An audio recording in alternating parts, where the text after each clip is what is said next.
কিছু জায়গা আছে যেখানে গেলে সবাই ফিরে আসে না। শীতকাল। ৩ বন্ধু ঋত্বিক, সায়ন আর তিথি ঘুরতে গিয়েছিল মানালি। হোমস্টের মালিক সাবধান করেছিল, রাত ১১টার পর পুরনো কাঠের ব্রিজে যাবেন না। তিথি হেসে উড়িয়ে দিয়েছিল। সেদিন রাত ১২টায় তারা চুপি চুপি বেরিয়ে পড়ে। বরফে ঢাকা রাস্তা, চারদিকে নিস্তব্ধতা। ব্রিজে উঠতেই তারা শুনতে পায় কারো কান্না। দূরে সাদা পোশাক পরা একটা মেয়ের ছায়া দাঁড়িয়ে। তারা এগোতেই হঠাৎ ঠান্ডা হাওয়া বইতে শুরু করে। তিথির ফোনের আলো কাঁপতে থাকে। ছায়াটা ধীরে ধীরে মুখ তোলে। ফ্যাকাশে মুখ, অস্বাভাবিক কালো চোখ। এক মুহূর্তে সব অন্ধকার।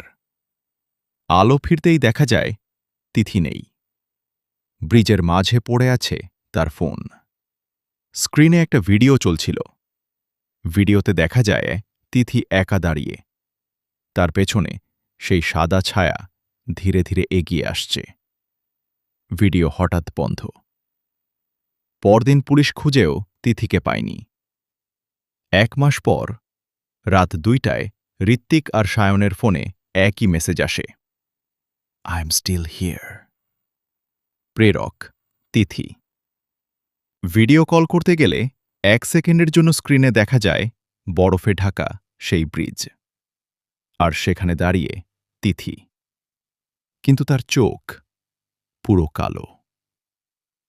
সব পাহাড় সুন্দর না, কিছু পাহাড় কাউকে রেখে দেয়।